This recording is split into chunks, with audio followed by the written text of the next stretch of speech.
तो student gravitation chapter में हमें ग्रेविटी के बारे में पढ़ना है। ठीक, तो ग्रेविटी क्या चीज़ है भाई? ग्रेविटी एक तरीके की फोर्स है। ठीक है, ग्रेविटी एक फोर्स है।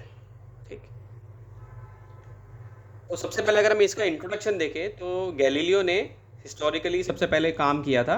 तो उसने ये देखा था कि जो मास होता है एक्सेलरेट होता है towards the earth with a constant acceleration. यानी कि इसने क्या किया कि गेंद को फेंका ऊपर से, अलग अलग गेंद को फेंका इसने। ठीक, तो इसने ये देखा कि जितनी भी बॉडीज़ हैं, जो चाहे बड़ा बड़ा मास ले लें, छोटा मास ले लें, जितनी भी बॉडीज़ हैं, ठीक, जितनी भी हम बॉडीज़ ले रहे हैं, ठीक, तो उनका जो मास है वो एक्सेलरेट होता है towards the earth with constant acceleration. Okay, ये उन्होंने नोटिस किया। ठीक है, तो बहुत सारे एक्सपेरिमेंट इन्होंने परफॉर्म किए। इससे पहले टॉलेमी ने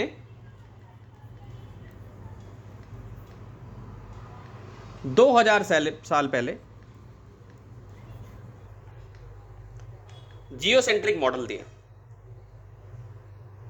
ठीक, क्या मॉडल दिया? Geocentric model.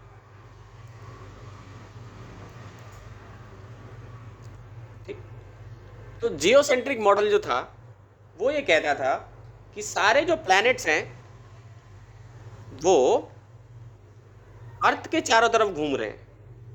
ठीक, तो ये मॉडल तो गलत था। जैसे आज हम देखते हैं कि अर्थ के चारों तरफ थोड़ी ना घूम रहे हैं, है ना।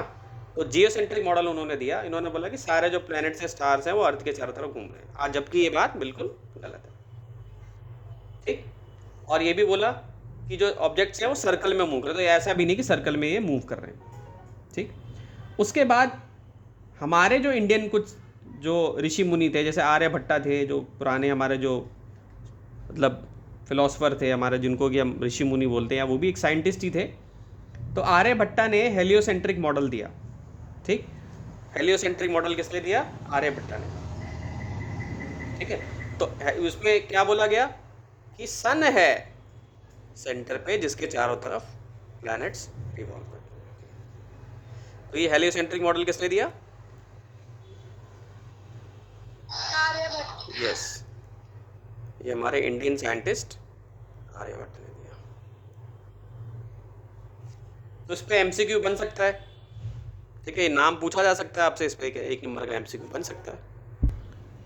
निकोलस कॉपरनिकस ने 1473 से 1543 तक इनकी एज लिमिट है। ठीक, 1543 में इनका देहांत हो चुका था। तो इन्होंने बहुत अच्छा एक मॉडल दिया जो कि सही में बिल्कुल सही था। ठीक, तो इन्होंने ये बोला कि सन के चारों तरफ जो है प्लैनेट्स जो है वो रिवॉल्व करते हैं। ठीक, ठीक है, फिर इनके जो असिस्टेंट थे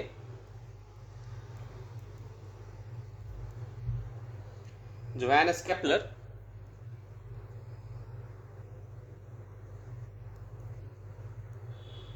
ठीक, इनके ही 3 लॉ हैं, केपलर के तीनों लॉ हम इस चैप्टर में पढ़ेंगे।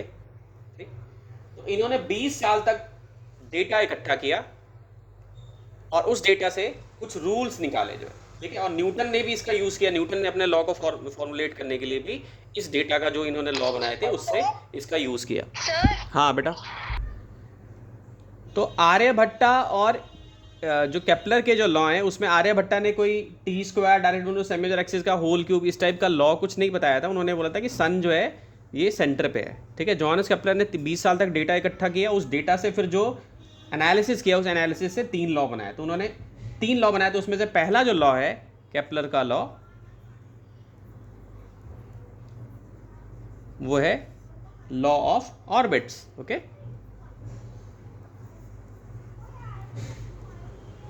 ठीक, तो ऑर्बिट क्या होता है, इसको अगर कलर्ड पेन से बनाऊं तो जैसे मान लो ये मैंने ऑर्बिट बना दिया, ये ऑर्बिट बन गया। ठीक है, और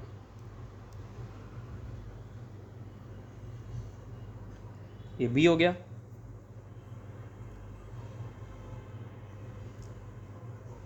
ये सन हो गया तुम्हारा,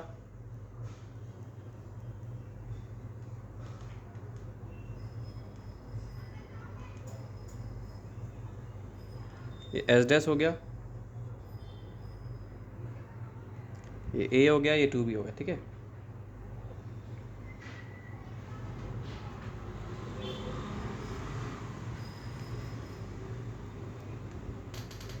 ठीक। तो ऑर्बिट इसमें क्या है बेटा, ये ऑर्बिट है। ठीक है बच्चों, ये ऑर्बिट है पूरा, ये जो मैं ट्रेस कर रहा हूँ पाथ। ठीक, तो ये किसकी तरह दिखता है, इलिप्स की तरह दिखाई देता है बेटा, इलिप्स ऐसा होता है। ठीक है, किसकी तरह दिखाई देता है, ये एस डबल डैश, ये एस, ये पेरीहीलियन हो गया, ये एपीहीलियन हो गया।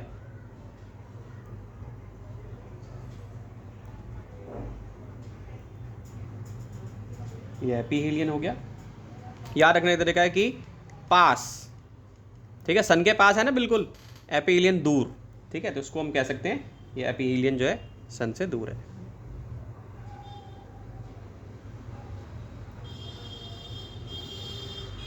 अंडरस्टूड, इसको लिख लो बेटा। तो ये इसकी डेफिनेशन होगी कि सारे जो प्लैनेट्स हैं इलिप्टिकल ऑर्बिट में मूव करेंगे। ये इलिप्टिकल ऑर्बिट में मूव कर रहे हैं ऐसे, ये इलिप्टिकल ऑर्बिट हो गया। ठीक, with sun situated one of the foci, ये इसका फोकाई हो गया, ये सन हो गया यहाँ पे। अंडरस्टूड, और ये बी पॉइंट हो गया, ये सी पॉइंट हो गया, ये इसका फोकाई हो गए। ठीक है, ठीक, तो ये पहला लॉ हो गया तुम्हारा। अब इसमें पीओ और एओ जो हैं, पीओ और एओ जो हैं, इसको हम कहते हैं सेमी मेजर एक्सिस। जैसे मान लो ये पी हो गया, ये ओ हो गया, ये एस डैश, ये एस हो गया। सो पी ओ और ए ओ। ठीक है, पी ओ और ए ओ जो है ये सेमी मेजर एक्सिस हो जाएगा। सो पी ओ इक्वल टू ए ओ, ये कहलाएगा तुम्हारा सेमी मेजर एक्सिस। ठीक, ये फोकाई हो गया तुम्हारा, ये वाला जो पॉइंट है जहाँ पे सन है, इसको फोकाई कह सकते हैं। ठीक है, तो ये याद रखना है। क्लियर है, इसको लिख लो बच्चों। दूसरा लॉ ये कहता है कि जो लाइन है जो ज्वाइन कर रही है any planet to the sun sweeps equal area in equal interval of time. मतलब कहने का मतलब ये है कि अगर हम एनसीईआरटी का फिगर देखें 8.2, तो इस फिगर में ये सन है यहाँ पे बच्चों, ये सन है।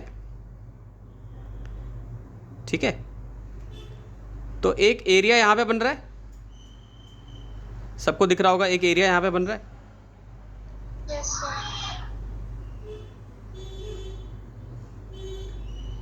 ठीक, और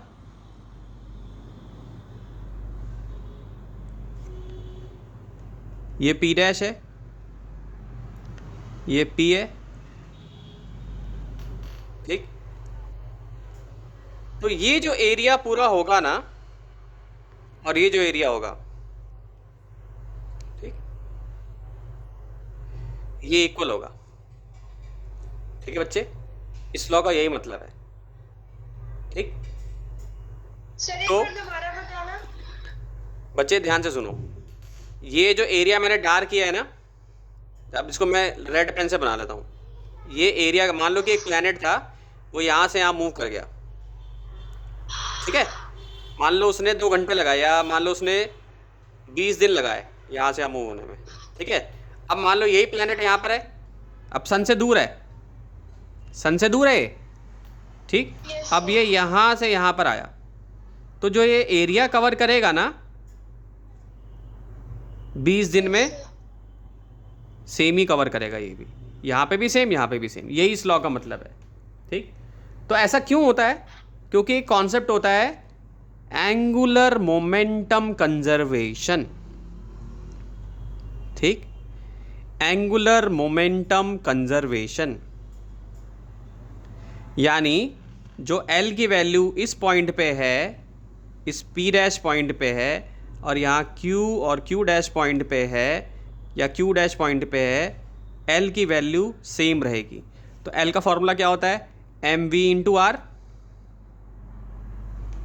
ठीक है, L का फॉर्मूला क्या होता है? mv इंटू आर होता है। तो अगर सपोज करो कि मास तो प्लेनेट का सेम ही है यहाँ पे दोनों साइड, तो यहाँ पे रेडियस कम हो रहा है। Radius in the sense means कि सन से जो इसकी दूरी है। तो अगर r कम होगा तो वेलोसिटी को यहाँ पे बढ़ना पड़ेगा। ठीक, समझ रही मेरी बात? तो वेलोसिटी यहाँ पे इंक्रीज कर जाएगी। और ये दूसरी तरफ क्या होगा कि r बढ़ेगा तो वेलोसिटी को कम होना पड़ेगा।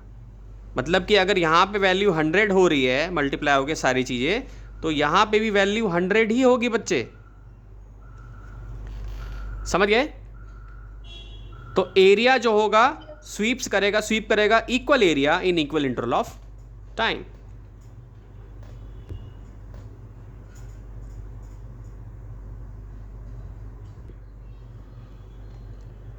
और लॉ ऑफ एरिया को हम ऐसे भी कह सकते हैं, दूसरी इसकी डेफिनेशन क्या हो सकती है? Areal velocity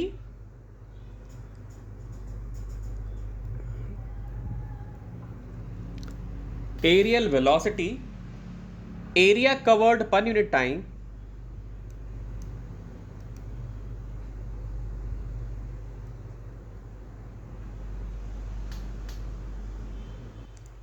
per unit time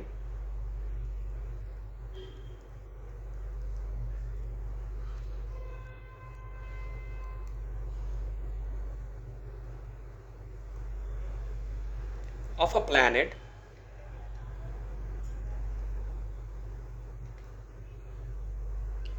around the sun is constant.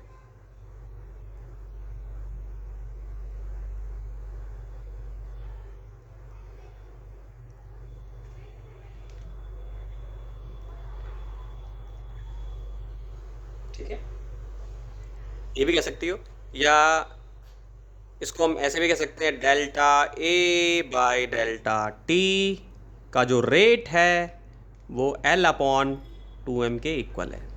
ठीक है, इस तरीके से भी हम इसको लिख सकते हैं एरिया के टर्म्स में। समझ में आया? यानी रेट जो है, देखो area covered per unit time around the sun is constant, यानी इसकी वैल्यू हर बार क्या होगी? जो मैंने बोला, एंगुलर मोमेंटम कंजर्व रहता है और 2m से तो ये मास तो चेंज होने वाला नहीं प्लैनेट का, तो ये वैल्यू हमेशा फिक्स रहेगी। समझ में आ रहा है बच्चों? Delta A by delta T का जो रेट है, ठीक, वो हमेशा कांस्टेंट रहेगा। यानी इसकी वैल्यू अगर मैं बोलूं कि मान लो जैसे पाई क्या होता है? कांस्टेंट होता है ना, हर बार सर्कमफ्रेंस और डायमीटर को अगर आप डिवाइड करोगे तो क्या आएगा? पाई की वैल्यू भी बार बार आएगी। तो ऐसी यहाँ पे एक कांस्टेंट वैल्यू बार बार मिलती रहेगी। ठीक है, इसीलिए इसको हम क्या बोलते हैं? Law of area. तो या तो आप ये वाली डेफिनेशन लिख दो या जो पहले मैंने बताई है वो डेफिनेशन लिख दो। तो लॉ ऑफ पीरियड्स क्या कहता है कि अगर हम जो टाइम पीरियड है हमारा, जो टाइम पीरियड ऑफ रिवोल्यूशन है प्लैनेट का, जैसे मान लो कि प्लैनेट यहाँ से यहाँ तक ऐसे घूम रहा है, यूं करके ऐसे घूम रहा है, ठीक है, तो उसका जो टाइम पीरियड है, टाइम पीरियड का जो स्क्वायर अगर हम लेंगे वो किसके डायरेक्टली प्रोपोर्शनल होगा? ठीक,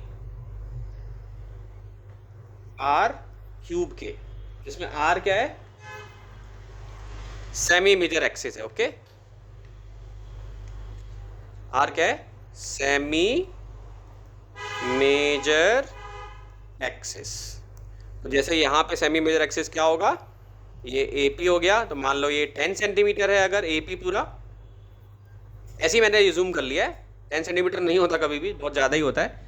तो इसका जो हाफ होगा, जो इसका हाफ होगा जैसे OP, तो ये क्या हो जाएगा तुम्हारा? OP और AP OA, ये R हो जाएगा। ये रेडियस नहीं है बेटा, क्योंकि सर्कल में रेडियस होता है ना इजीली, तो ये रेडियस ऐसा नहीं है, लेकिन सेमी मेजर एक्सिस का कह सकते हो कि हाफ वैल्यू होती है। तो जितना टाइम इसको लगेगा, यहाँ से प्लैनेट अगर मान लो इस P पॉइंट से घूम रहा है, कुछ टाइम लगा रहा है, तो वो हमेशा डायरेक्टली प्रोपोर्शनल रहेगा आर क्यूब के। ठीक है, यही तुम्हारा लॉ है, लॉ ऑफ पीरियड्स। आ रहा है समझ में? तो नंबर्स के टर्म्स में अगर सोचें, तो अगर यहाँ पे आप कोई वैल्यू रखोगे तो इसको अगर कुछ कांस्टेंट वैल्यू से हमें मल्टीप्लाई करना पड़ेगा, तो ये क्या बन जाएगा? KR³ बन जाएगा। ठीक, तो इससे क्या निकल के आ रहा है कि जितना ज़्यादा डिस्टेंस होगा प्लैनेट का फ्रॉम द सन, जैसे मान लो अगर ये सन है और ये प्लैनेट है यहाँ पे बच्चे, ये सन है और ये दूसरा प्लैनेट है, ये छोटा सा प्लैनेट, ये ए है, ये प्लैनेट भी है। तो जितना ज़्यादा ये दूर होगा ना, larger the distance of the planet from the sun, उतना ज़्यादा इसको टाइम लगेगा सूरज का चक्कर काटने में। ठीक है, उतना ज़्यादा इसका टी ज़्यादा होगा। तो अब जैसे देखो, मान लो मैंने इसको T1 ले लिया, इसका R1, ये मेरे को R1 बन गया, ये मेरा R1 बन गया, इसका क्या, ये क्या बन गया, R2 बन गया, इसका T2, ये इसका T2 ले लूँगा मैं। तो इस तरीके से मेरे पास एक फॉर्मूला आ जाएगा। इसको कैसे ले सकता हूँ, T1 का स्क्वायर K R1 का क्यूब, दूसरा क्या ले सकता हूँ, T2 का square equal to K R2 का क्यूब। ओके स्टूडेंट, तो इन दोनों का अगर मैं डिवाइड करूँगा, इसको लिख लो पहले, तो इन दोनों का अगर मैं डिवाइड करूँगा तो ये क्या आ जाएगा, T1 का square equal to K R1 का होल क्यूब, और सॉरी इसको मैं हटा देता हूँ, ये हो जाएगा T2 का स्क्वायर K R2 का होल क्यूब।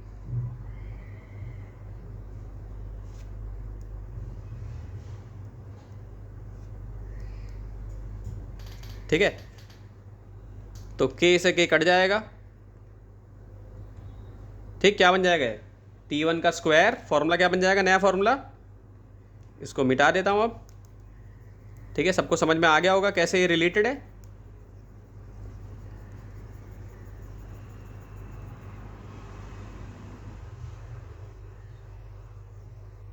ये हो जाएगा बच्चे T1 का स्क्वायर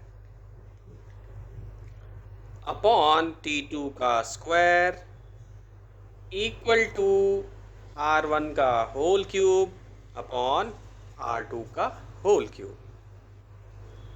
ठीक है, इस तरीके से ये फॉर्मूला हमारा बन जाएगा लॉ ऑफ पीरियड्स, या इसका दूसरा नाम क्या है, केपलर्स थर्ड लॉ। ठीक है, आसान लग रहा है, बिल्कुल इजी है। Yes, sir. वेरी गुड बेटा, इसको लिख लो अब, सब लोग लिख लें इसको, वीडियो को रोक कर सब लोग लिख। इस सवाल को हम सॉल्व करते हैं। इस सवाल में क्या दिया हुआ है, in planetary motion which law is consequence of angular momentum conservation. तो जो मैंने अभी स्टार्टिंग से आप लोगों को समझाया है, वीडियो को रोक कर और सोच कर आंसर दीजिए कि इसका बेस्ट आंसर क्या होगा, क्या लॉ ऑफ ऑर्बिट होगा, लॉ ऑफ एरिया होगा, लॉ ऑफ पीरियड्स होगा। ठीक है, तो बताओ अक्षरा, बताओ क्या होगा इसका आंसर बेटा। सर इसका आंसर होगा second law, yes exactly, law of area. Law of area इसका आंसर होगा। क्यों होगा लॉ ऑफ एरिया, क्यों लॉ ऑफ एरिया होगा इसका, बिकॉज मैंने बताया था delta A by delta T equal to L by 2m रहेगा, यानी मोमेंटम कंजर्व्ड तो इसी में हो रहा है ना, मोमेंटम कंजर्व तो इसी में हो रहा है ना, इसीलिए हम लॉ ऑफ एरिया ही इसका आंसर देंगे। क्यों, क्योंकि इसमें पूछा हुआ है कि मोमेंटम कंजर्वेशन है कि नहीं है। ठीक है बच्चे, सेकंड क्वेश्चन है बच्चों, what is the direction of areal velocity of the earth around the sun. ठीक, मतलब जो एरियल वेलोसिटी हो रही है अर्थ की सन के अराउंड, वो किस तरफ है। ठीक, तो आंसर क्या होगा इसका कि परपेंडिकुलर टू द प्लेन है कंटेनिंग आर एंड वी। अब ये क्या चीज़ है आर एंड वी, तो एनसीईआरटी में फिगर दी हुई है 8.2, ठीक है, जिसमें इस तरीके से ऐसे डायग्राम बना हुआ है बच्चों। तो यहाँ पे सन है, बहुत अच्छा नहीं बन पा रहा है, कोई बात नहीं, डायग्राम आप लोग देख लें। ये एस डैश है, ये एस है, और ये डेल्टा ये हो गया तुम्हारा, ये सन हो गया, ये डेल्टा ए है। ठीक है, अब वेलोसिटी का जो प्रोडक्ट है वो इस तरफ है और आर ये है। ठीक, तो आंसर क्या होगा इसका, perpendicular to the plane of R and B, यानी ये जो अगर प्लेन है यूं होगा, इसके परपेंडिकुलर होगी, एरियल वेलोसिटी जो होगी इस तरफ होगी। ठीक है, so plane perpendicular to the plane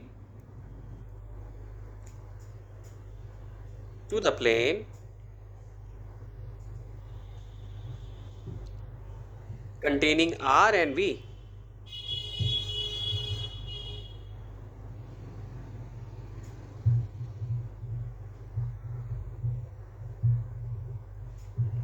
ठीक है, इसके हमेशा परपेंडिकुलर होगा। ठीक है, अब ये कैसे आया भाई, R और V कैसे आया? सो हमारे पास फॉर्मूला क्या था, delta A by delta T, और ज़्यादा समझ लेते हैं गहराई से इसको, तो इसको मैं ले सकता हूँ half into base into height, half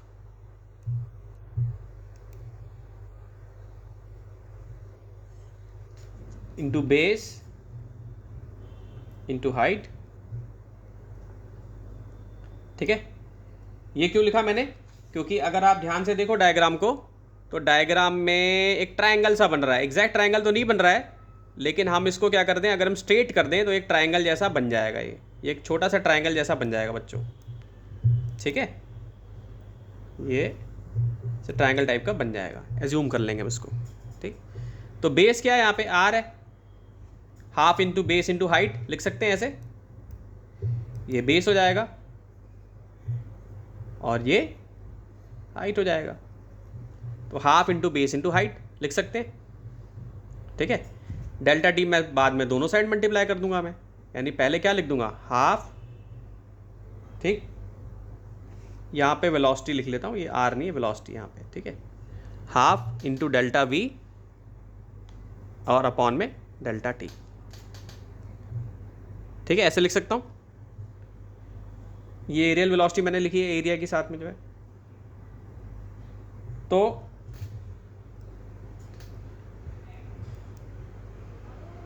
ये मैंने वेलोसिटी यहाँ पे लिख दिया है, लेकिन ये delta R by delta T ही है ये। ठीक, ये delta R by delta T है, इसको वेलोसिटी लिख सकता हूँ मैं delta R by delta T को। ठीक, तो ये मेरा वेलोसिटी क्या है यहाँ पे, ये बेस हो गया। ठीक है, तो delta R by delta T confuse ना होना, और ये क्या हो गया तुम्हारा, बेस क्या हो गया, ये नीचे वाला हो गया तुम्हारा आर, ये आर हो गया तुम्हारा, ये इसका बेस हो गया, ये हाइट होगी, half into base into height, ये बेस हो गया, ये हाइट होगी तुम्हारी। ठीक है, ठीक, अब डेल्टा टी से दोनों साइड मल्टीप्लाई कर सकता हूँ मैं, तो यहाँ से क्या मिला जो है, अब आर और वी को अगर आप लोगे तो इसकी डायरेक्शन कहाँ मिलेगी, जैसे दो वेक्टर होते हैं तो ये परपेंडिकुलर ही मिलती है ना, दो वेक्टर अगर मल्टीप्लाई होते हैं तो इनका जो तीसरा वाला प्रोडक्ट है वो अपवर्ड मिलता है, तो इस वजह से जो इसका आंसर होगा कि D A by D T is perpendicular to the plane.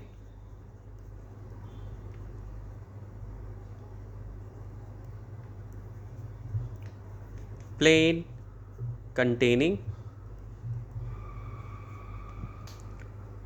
R and V.